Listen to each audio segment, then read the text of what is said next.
Bismillahirrahmanirrahim. Assalamualaikum warahmatullahi wabarakatuh. Alhamdulillah wassalatu wassalamu ala Rasulillah wa ala alihi wa sahbihi wa mawalah wa la hawla wa la quwata illa billahi wa ba'd.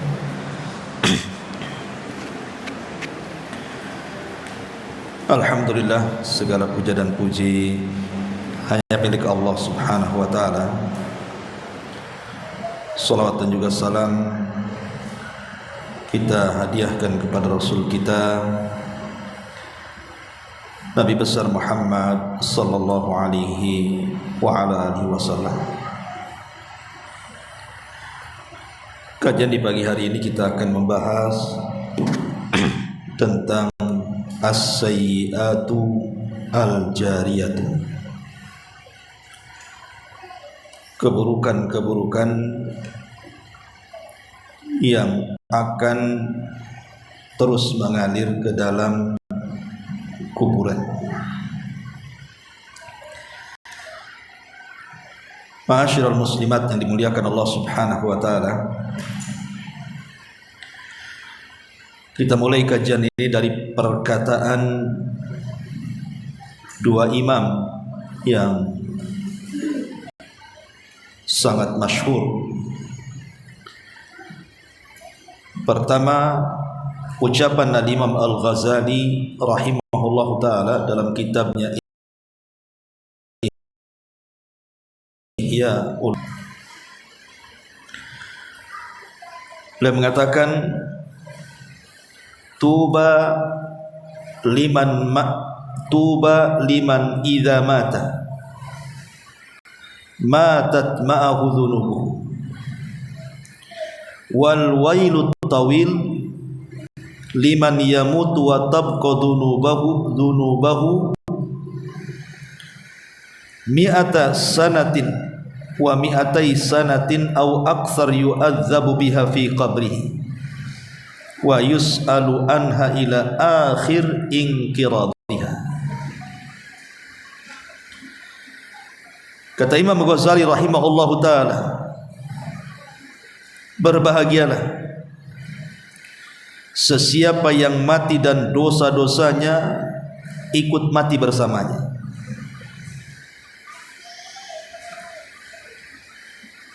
Dan celakalah bagi sesiapa yang mati akan tetapi dosa-dosanya tetap hidup hingga 100 atau 200 tahun, dia disiksa dan terus dimintai pertanggungjawaban atas dosa-dosanya sampai hari pembalasan.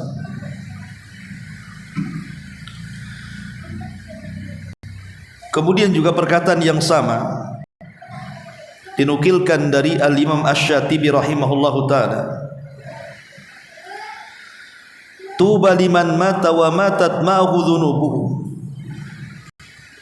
Berbahagialah sesiapa yang mati dan dosa-dosanya ikut mati bersamanya.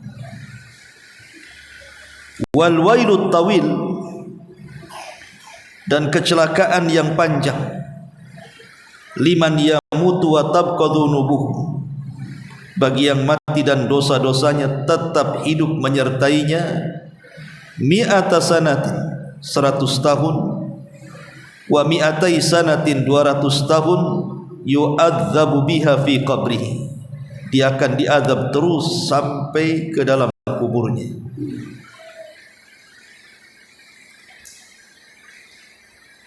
Dan Abdullah ibn Abbas radhiyallahu anhuma mengatakan, al-hasanatu bi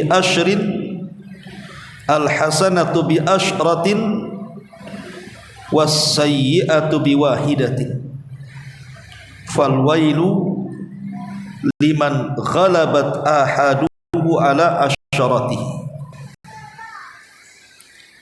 Satu kebaikan terkadang dibalas dengan 10 kebaikan, tapi satu kejahatan hanya dibalas dengan 1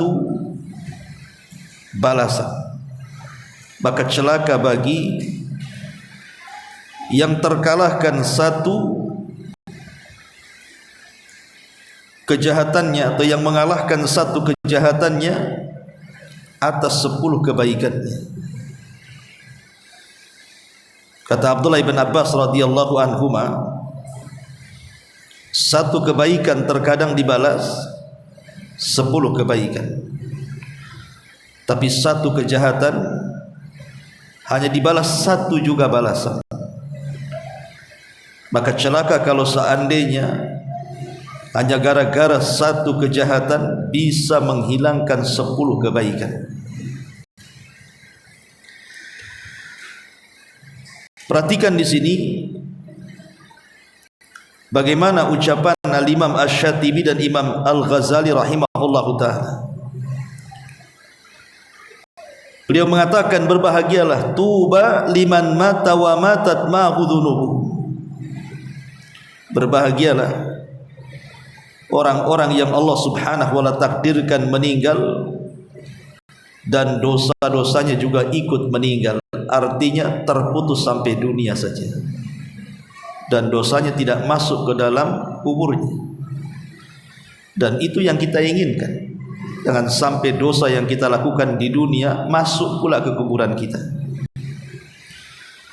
Kenapa demikian? Karena beliau mengatakan wal wailut tawil, kecelakaan yang panjang. Liman yamutu wa tabqa dhunubuhu mi'ata sanatin wa mi'atai sanatin yu'adzabu biha fi qabri. Bagi orang yang mati, dosanya pula tetap hidup dan masuk ke dalam kuburnya 100 tahun setelah dikubur atau 200 tahun setelah dikubur, menjadikan kita diazab dalam kuburannya. Ma'asyiral muslimat yang dimuliakan Allah subhanahu wa ta'ala, seperti apa dosa jariyah itu? Kita harus paham bahwa setiap perbuatan kita itu akan dicatat dan akan dibalas. Inna nahnu nuhyil mauta wa naktubu ma qaddamu wa atharu. Dalam surah Yasin Allah mengatakan, sesungguhnya kami, kata Allah, yang akan menghidupkan orang mati. Jadi kita ini akan hidup setelah kematian. Wa naktubu ma qaddam, dan kami sudah mencatat apa yang mereka telah lakukan di dunia. Wa athara, dan bekas-bekas dosa mereka akan tetap ada. Ma'asyiral muslimat yang dimuliakan Allah subhanahu wa ta'ala, dari uraian ini kita bisa pahami jangan sampai seorang muslim itu menyisakan dosa setelah kematiannya. Dan di antara bentuk-bentuk atau dosa-dosa jariyah itu yang sekarang mungkin ada di hadapan kita adalah ketika kita menyebar sesuatu di medsos, dan yang disebar itu perkara-perkara dosa. Kalau sempat kemudian tersebar kemana-mana, yang satu mengopi kemudian memaster, yang satu kemudian mendownload kemudian mengeser, apalagi kemudian yang membaca, yang menonton itu bukan hanya ratusan ribuan, bahkan jutaan. Macam mana cara menghapusnya? Macam mana pula cara tobatnya? Maka jangan sampai kemudian seseorang itu menyebarkan sesuatu yang mengandung dosa. Contoh umpamanya, ada seorang wanita sengaja membuka aurat, kemudian dipoto, kemudian disebar fotonya, dan yang menikmati auratnya itu bukan 1 2, boleh jadi mungkin ribuan atau jutaan. Kemudian Allah subhanahu wa ta'ala takdirkan wanita ini meninggal dunia, sementara fotonya itu masih dinikmati oleh laki-laki dan terfitnah dengan auratnya. Maka selama itu keburukan yang disebar akan terus mengalir dosanya sampai di kuburannya, dan itu kata Imam Syatibi tadi penyebab azab kuburnya. Maka hati-hati. Handphone itu kan nikmat dari Allah. Dulu nggak ada handphone, kita mau hubungan dengan keluarganya susah. Sekarang ada handphone, Allah mudahkan semuanya. Tetapi rupanya sisi negatifnya jauh lebih besar dibandingkan sisi positifnya. Kalau yang memegangnya itu bukan orang baik. Makanya ada istilah Nabi SAW, malun saleh li rajulin saleh. Harta itu menjadi baik kalau yang megang orang baik. Tapi harta itu menjadi jahat kalau yang megang orang jahat, gitu maksudnya. HP ini akan jadi baik kalau yang pegang orang baik tuh. Karena tidak mungkin orang memegang HP itu orang baik, dia akan mengeser sesuatu yang tidak baik kan? Pasti dia akan mengeser hal-hal yang baik. Dan kalau itu yang dilakukannya, ini menjadi amal jariah bagi dia. Tapi kalau yang memegangnya orang jahat, maka tentu juga akan digunakan untuk kejahatan. Dan kalau itu yang dilakukan, itulah jenis sayyiatul jariyah namanya. Keburukan-keburukan yang akan mengalir. Lihat tadi kata-kata Abdullah ibn Abbas coba. Ini menakutkan. Abdullah ibn Abbas radhiyallahu anhu mengatakan, satu kebaikan itu terkadang dibalas 10 kebaikan. Contohnya, man qara'a harfan min kitabillah falahul hasanatu wal hasanatu bi asyri amsalihah.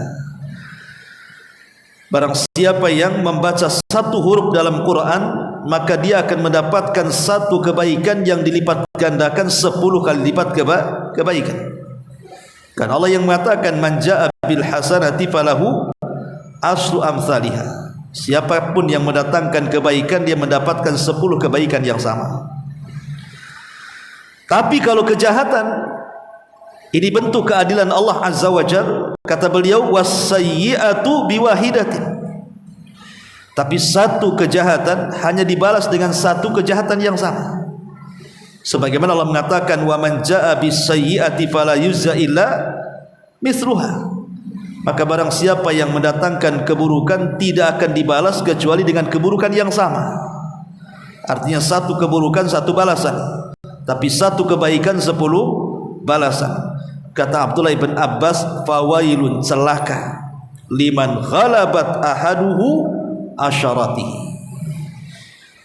Maka celaka bagi yang terkalahkan 10 kebaikan dengan satu kejahatan. Contohnya, ibu nih dari kecil sampai besar ibadahnya oke, sholatnya iya, baca Qur'annya puasanya juga oke. Pokoknya banyak amalan soleh yang ibu lakukan. Secara umum ibu meninggal membawa pahala besar dan membawa pahala banyak. Tapi gara-gara satu kesalahanmu, gara-gara satu kesalahan, yang satu kesalahan ini menghancurkan ratusan bahkan ribuan kebaikan yang ibu lakukan. Dengan cara apa? Ya tadi contohnya, ibu umpamanya mengajarkan keburukan kepada orang, mengajarkan keburukan kepada orang, entah dalam bentuk ucapan. Kemudian ucapan yang buruk itu ditiru orang lain, kemudian ditiru orang lain lagi, ditiru orang lain lagi. Lah siapa yang pertama mengajarkannya? Ibu. Kemudian ibu meninggal dunia.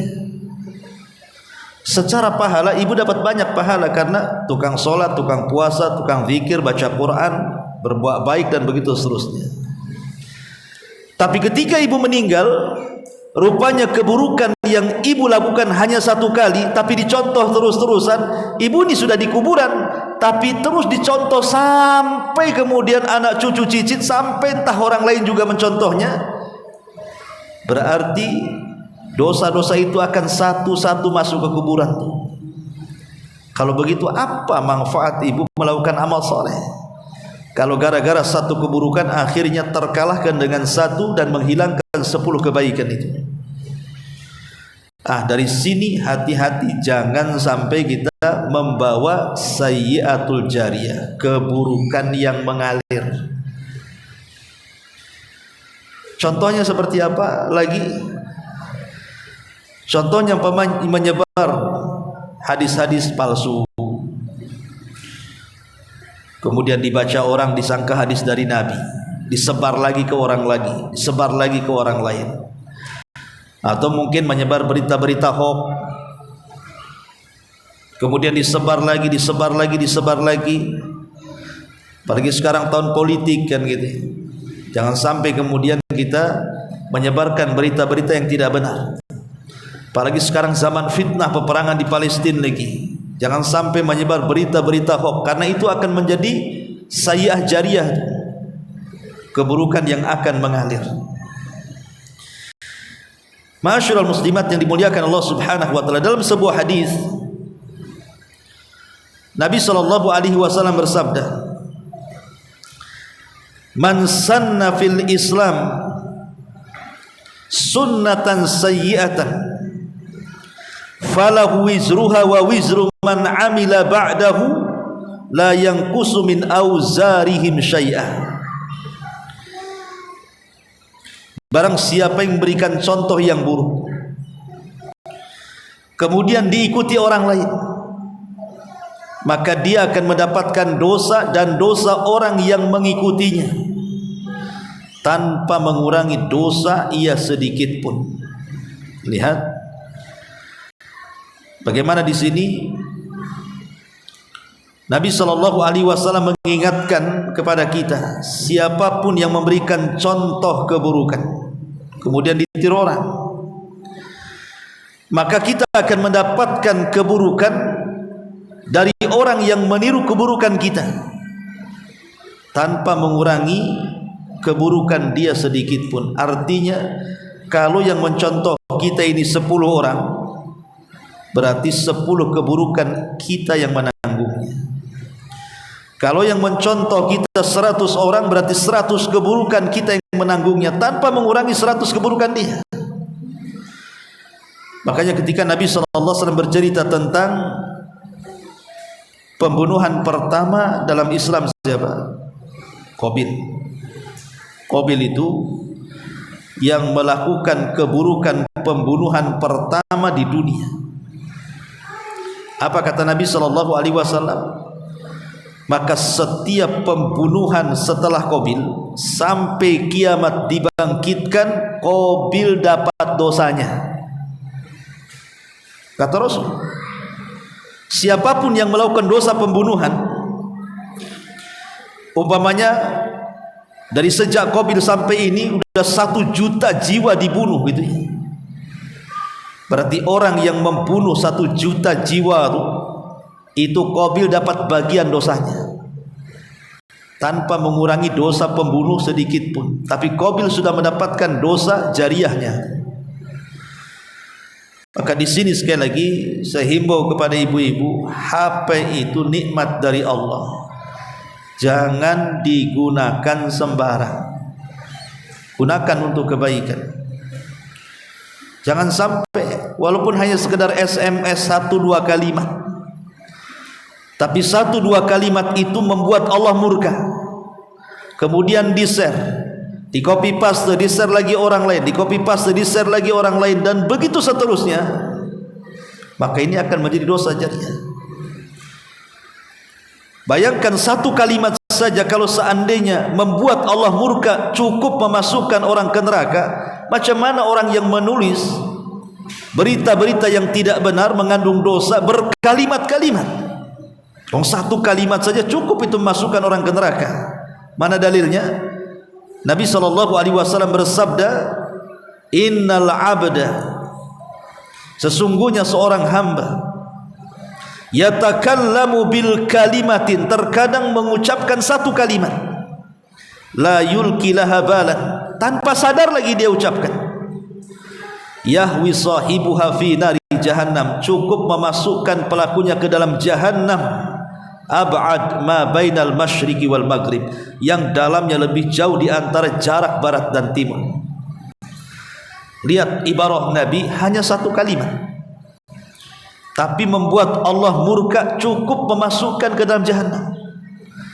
Macam mana orang yang merangkai kalimat coba, kemudian ditulis di medsos, kemudian disebar, dan banyak kalimat-kalimat yang membuat Allah murka. Kita nggak kebayang, satu kalimat saja cukup masukkan orang ke neraka, macam mana pula berkalimat-kalimat. Makanya ingat Bu, jangan sembarang meletakkan sesuatu di media. Entah, karena sekarang ini nggak tahu ya, lagi demam selfie mungkin ya. Mana-mana selfie. Ibu makan di warung apa? Selfie. Selfie dengan rawon, selfie dengan apa itu makanannya, semua selfie. Nanti ke laut gitu lagi. Nanti ke mall gitu lagi. Maka sekali lagi, gunakanlah handphone itu sebaik mungkin. Karena ulama banyak yang kemudian memberikan nasihat soal ini, karena sudah banyak kerusakan yang ditimbulkan oleh handphone itu. Banyak kerusakan.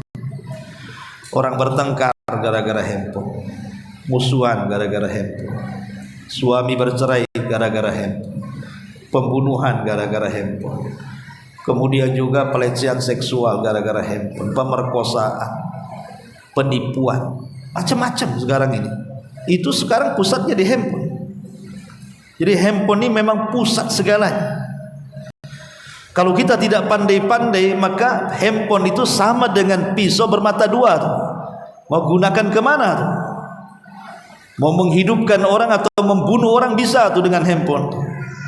Makanya di sini jangan sampai kita melakukan amal jariah. Tetapi tentu sebaliknya. Orang yang berbuat baik kemudian kebaikannya sampai mengalir ke kuburannya, itulah yang dikatakan Imam Ghazali tadi, tuba, beruntunglah bagi dia. Liman mata wa matat ma'ahu dhunubuh. Beruntunglah, berbahagialah orang yang meninggal dan keburukannya mati bersama dia. Artinya yang mengalir hanya kebaikannya saja. Seperti apa itu? Dan ini banyak sekali perkara-perkara yang bisa menjadikan amal kebaikan kita itu masuk ke dalam kuburan kita. Saya contohkan beberapa hadis. Nabi SAW bersabda dalam sebuah hadis, inna mimma yalhaqul mu'min min amalihi wa sayyiatihi ba'da mautihi. Sesungguhnya hal-hal yang bisa memasukkan amalan seorang mukmin setelah kematiannya. Pertama, ilman 'allamahu wa nasyarah. Ilmu yang ibu ajarkan kepada orang atau yang ibu sebarkan. Kalau ibu mau menyebarkan sesuatu di medsos, sebarkan ilmu. Entah satu hadis Nabi, entah satu ayat dalam Quran dengan tafsirnya, entah ucapan-ucapan para ulama gitu, supaya ada manfaat. Wa waladan salihan tarakahu, yang kedua anak yang saleh yang ibu tinggalkan. Jadi yang pertama ilmu yang ibu sebar. Jangan perkara-perkara dosa yang ibu sebar akhirnya menjadi dosa jariah, tetapi gunakan handphone itu untuk menyebar ilmu supaya menjadi kebaikan jariah. Kemudian anak yang soleh, ibu didik dari kecil, dari sekarang nih, untuk menjadi para penghafal Quran, untuk menjadi para duat, para dai, para mujahidin dan begitu seterusnya. Jangan mendidik anak itu menjadi anak yang jahat. Nanti ibu dapat dosanya, itu juga termasuk dosa jariah. Disuruhnya anak berdusta, akhirnya anak terbiasa dusta. Siapa yang ngajari? Ibunya. Jadi kalau anak itu berdusta karena mengikuti ibunya, itu namanya dosa jariah nantinya.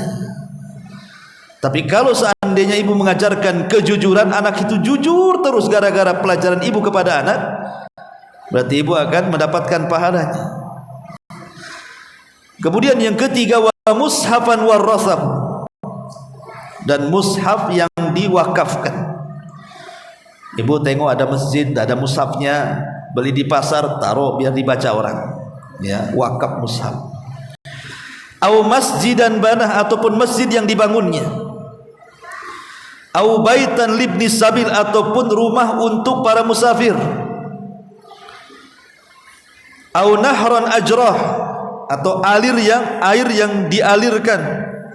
Nampak ada pesantren kurang air, masjid kurang air, panti asuhan kurang air, sumbang. Nah, sekarang seperti yang terjadi di Palestina, mereka sangat menghajatkan kepada air karena tidak ada air bersih di sana, sulit. Kemudian au shadaqatan akhraja min malihi fi sihhatihi wa hayati, atau sedekah yang dikeluarkan dari hartanya di waktu dia sehat dan hidup. Yalhaquhu min ba'di mautihi, maka itu semua akan masuk pahalanya sampai setelah kematiannya. Ma'asyiral muslimat yang dimuliakan Allah Azza wa Jalla. Berarti di sini banyak perkara-perkara yang bisa memasukkan amal soleh itu ke dalam kuburan kita. Atau contoh kebaikan yang jariah itu adalah tafrijul qurab. Tafrijul qurab itu artinya membantu kesulitan orang lain.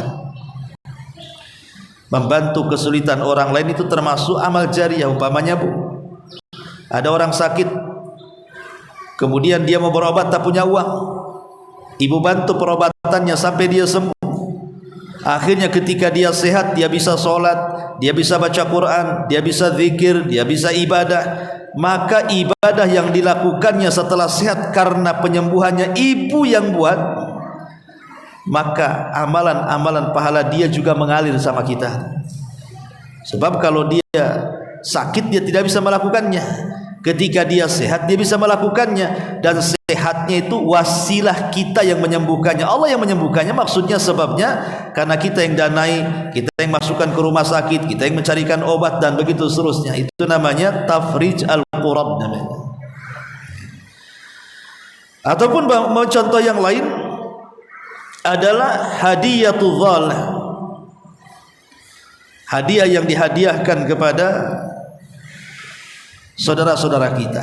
Tentu hadiah-hadiah yang manfaat, seperti ibu menghadiahkan buku-buku agama gitu ya, buku akidah, buku fikih, buku yang bermanfaat lah untuk kehidupan akhirat. Akhirnya kemudian buku itu dibaca oleh orang yang ibu kasih hadiah, rupanya sadar, gara-gara baca buku itu dia tobat umpamanya kan. Itu jadi amal jariah nanti itu. Ma'asyiral muslimat yang dimuliakan Allah Subhanahu wa taala. Atau contoh yang lainnya adalah mewakafkan tanah, entah untuk kuburan, entah untuk masjid, entah untuk panti asuhan, untuk pesantren dan begitu seterusnya. Maka ini akan mengalir setelah kematiannya. Ataupun umpamanya menghadiahkan sesuatu yang bermanfaat secara umum, apapun yang bermanfaat secara umum. Ibu menghadiahkan rumah kepada orang miskin, ikut membantu sehingga dia bisa tinggal di situ karena dia tak punya rumah, ataupun dia punya rumah tapi rusak, kemudian kita bantu memperbaikinya. Nah, itu juga salah satu amal jariah juga.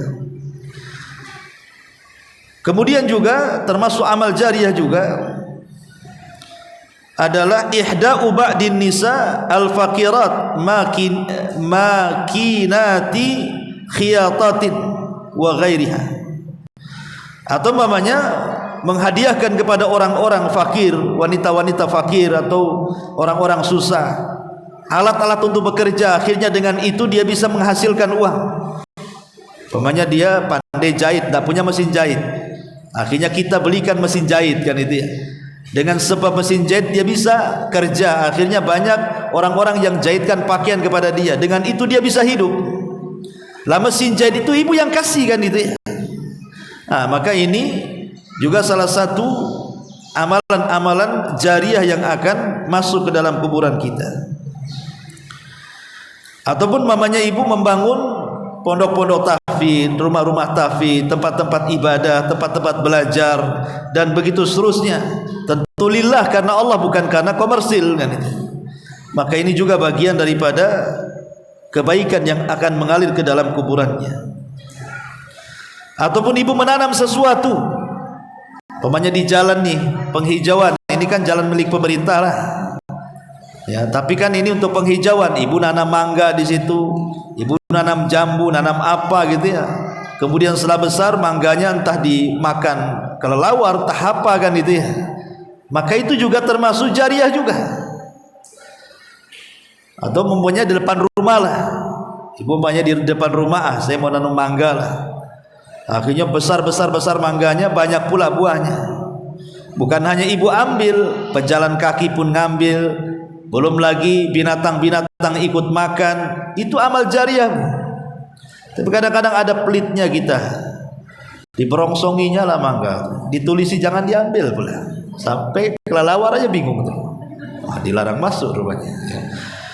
Jadi ini juga termasuk amal jariah, membiarkan buah-buahan diambil binatang atau ya orang yang jalan di situ. Ma'asyiral muslimat yang dimuliakan Allah Azza wa Jalla, ataupun nasrul ma'lumat asy-syar'iyyah ala mawaqi' tawassul al-ijtimaiyah, seperti yang saya contohkan, mengeser hal-hal yang syar'i gitu ya.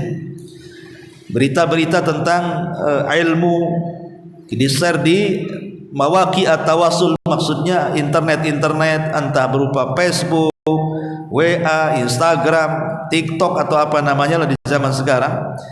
Dan itu kebaikan untuk mengingatkan, zikir pagi petang ya, diingatkan, nanti pagi ibu share ini doanya dibaca pagi, nanti sore lagi ibu share lagi, terus tiap hari ibu ingatkan. Tapi jangan ingatkan orang, ibu pula tak zikir pagi petang. Jadi ibu tukang ingatin aja jadinya. Jangan seperti itu. Artinya kita juga lakukan, kita ingatkan juga orang lain. Dan kalau bisa nggak ada namanya, ya namanya yang lain saja di grup itu, supaya menghindari riya. Ya, namanya siapa diganti siapa kan itu. Jadi orang nggak tahu kalau itu ibu yang nge-share. Dan banyak diantara amal-amal yang akan masuk ke dalam kuburannya. Intinya Bu, dari pembahasan kita ini, ya, jangan sampai kemudian kebaikan yang banyak yang kita lakukan, yang harusnya kita mendapatkan nikmat kubur, gara-gara satu kesalahan di dunia, tapi kesalahan ini menjadikan keburukan jariah, ini bisa menghapuskan ratusan bahkan ribuan kebaikan kita. Pertanyaannya, Ustadz, saya dulu pernah memajang waktu jahiliyah mungkin gambar-gambar tidak senonoh, buka-buka aurat. Sekarang gambar saya menyebar di mana-mana. Saya mau menghapus pun di akun saya sudah hapus, tapi di akun orang kan nggak bisa. Macam mana caranya? Saya ingin bertobat kepada Allah Subhanahu wa taala. Ma'asyiral muslimat yang dimuliakan Allah Subhanahu wa taala, ada satu kisah di zaman Rasul. Sahabat Amr ibn As radhiyallahu anhu. Sahabat Amr ibn As radhiyallahu anhu. Jadi sahabat Amr ibn As radhiyallahu anhu di masa musyrik itu kan jahat dia sama Nabi. Orang yang paling jahat sama Nabi itu Amr ibn As di zaman ketika dia masih musyrik. Bagaimana tidak coba? Dia meneror para sahabat yang hijrah ke Ethiopia. Ini sahabat ini pada hijrah dari Mekah ke Ethiopia, maksudnya sudah nggak ada lagi hubungan dengan orang Mekah kan? Kan harusnya biarkanlah mereka pergi. Tidak, Amr bin As nggak terima. Disusul dia ke Ethiopia. Kemudian dimusuhi di Ethiopia. Bahkan dihasut Raja Najasyi untuk mengembalikan sahabat ke Mekah. Tapi Allah takdirkan Ja'far bin Abi Thalib bisa meyakinkan Najasyi, Raja Ethiopia, bahwa mereka datang untuk berhijrah dan mereka tidak akan melakukan keburukan di situ dan hanya mempertahankan agama. Akhirnya Najasyi pun terpengaruh dan justru masuk Islam. Ketika Rasul sallallahu alaihi wasallam, bayangkan Amr bin As ini memusuhi Rasul 20 tahun. Bukan sebentar, 20 tahun jadi musuh Nabi itu. Karena dia masuk Islam ketika Rasul berada di Madinah sudah 7 tahun. Rasul dakwah 13 tahun di Mekah, kemudian hijrah ke Madinah. Ketika di tahun ke-7, artinya kan sudah lewat 20 tahun tuh. Amr bin As ini musuhan sama Nabi tuh. Mencaci maki, mengejek Nabi, menekan para sahabat, macam-macam dosanya tuh. Dia datang kepada Nabi SAW. Ketika Rasul melihat Amr bin As, senang dia, senang sekali, karena tahu dia pembesar Quraisy masalahnya. Kemudian Nabi memeluk Amr, dan Amr pun merasa bersalah karena bagaimanapun dia sudah menjadi musuh Nabi, kan begitu. Dia ingin masuk Islam, tapi dia mengatakan, ya Rasulullah, bisa enggak kau memberikan syarat keislamanku? Kata Rasul, apa syaratnya wahai Amr? Masuklah kau ke dalam Islam. Kata Amr, iya, tapi kau kasih syarat, kata. Apa kata Rasul? Apa syaratnya? Kata Amr, syaratnya kau tahu aku ini sudah banyak menyakiti, menghinamu, berbuat jahat kepadamu, belum lagi kepada sahabat-sahabat. Apakah kalau aku mengislamkan diriku, kau mau memaafkan semua kesalahanku dan Allah ampuni dosa-dosaku? Maka Nabi SAW, tentu wahai Amr, bukankah Islam itu yahjubu ma qablah, bisa menghapuskan dosa-dosa sebelum Islam? Maka bersyahadatlah wahai Amr. Akhirnya Amr bin As mengatakan, asyhadu an la ilaha illallah wa asyhadu annaka Rasulullah. Kata Rasulullah, aslaman nas wa amana Amr. Manusia datang hanya masuk Islam, tapi engkau bukan hanya Islam, kau menjadi mukmin lagi. Kau telah beriman, bukan hanya sekedar Islam, kau telah beriman wahai Amr. Kenapa? Karena dia datang dengan kejujuran ingin bertobat. Artinya kalau kita pernah melakukan amal jari, keburukan jariah yang mengalir, maka kalau bisa segera bertobat dengan taubatan nasuha.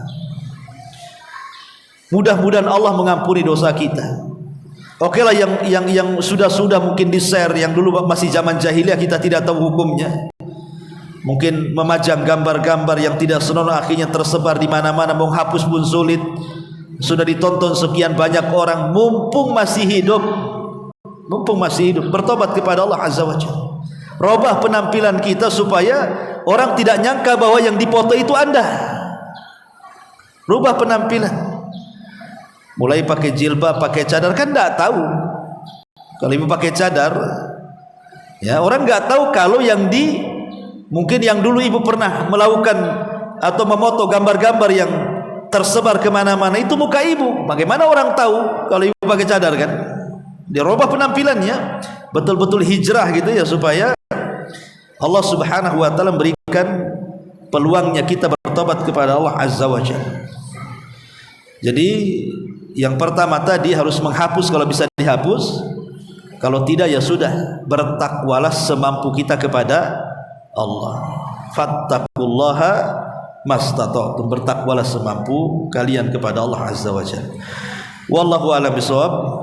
Ini yang bisa sampaikan karena juga waktu. Silakan sebelum saya tutup kalau ada yang bertanya.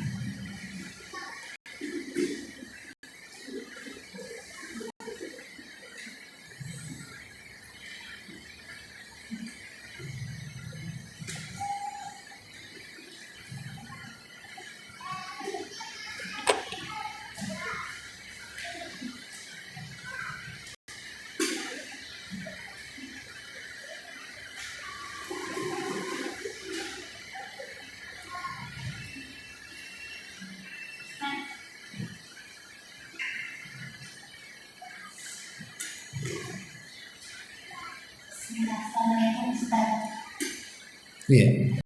Dan kalau kita selesai itu kecelakaan asbabnya ini bisa, itu boleh nggak orang itu kecelakaan itu karena sudah bawa handphone, istilahnya kita lagi cek motor, itu boleh nggak orangnya itu jatuh tapi tragis alatnya apa? Yang di-share apanya? Gambar orang tabrakan itu? Untuk apa yang share-nya? Tidak orang itu baca jangan bawa di motor di sana. Oh gitu. Untuk kasih pelajaran gitu ya. Ya pertama ibu harus tahu, ini gambar yang ibu share itu ada izin nggak dari orangnya? Kalau nggak ada izin, itu sama juga merendahkan orang. Kan namanya komen ini buzzer ini macam-macam nih bu ya. Komentar-komentar itu kan macam-macam. Pasti ada yang menyalahkan, ada yang kasihan, ada macam-macam kan. Orang yang komen itu, nggak semua positif, nggak semua mendoakan. Ada juga yang itu kan ya salah kamu sendiri. Kenapa kok kan jadinya kan gitu ya. Kan kadang komentar itu ada yang positif, ada yang negatif. Kalau tanpa izin orang itu kalau nggak terima tidak boleh. Itu namanya menyebarkan tanpa izin, itu tidak boleh itu. Berdosa kita. Satu. Ya. Yang kedua, oke dengan izin. Tapi mamanya di situ pakaiannya tidak pas. Mungkin ketat, terbuka aurat, atau ini atau itu yang memadorotkan. Nah, ini kan juga masalah juga. Ya. Kemudian yang ketiga, kalau memang bisa diburamkan, nggak nampak kan gitu ya. Ya ada masalah, diburamkan saja lah. Orang nggak tahu kan, buram-buramnya gitu ya. Cuman buramannya aja ibu tahu di situ. Tapi dikasih catatan di situ. Nah, inilah begini, jangan orang handphone nanti seperti ini. Tapi kan orang nggak jelas siapa dia. Tubuhnya aja nggak tahu dia. Nah, kalau memang buram-buram gitu ya saya kira ada masalah ya. Tapi kalau jelas-jelas orang yang nampak mukanya, ya kasihan lah orang tuh. Sudah celaka pula jadi bahan omelan orang. Maka sebaiknya cukuplah dihimbau secara tulisan saja.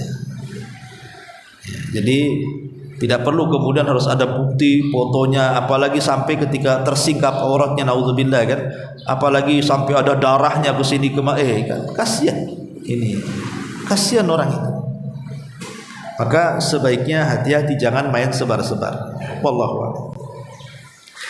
Afwan bu, ini saya kayaknya harus ke Batam Center nih, ada tamu dari Singapura. Gini saja, kita akhiri saja. Subhanallah bihamdika, asyhadu an la ilaha illa anta astaghfiruka wa atubu ilaik. Allahu ta'ala.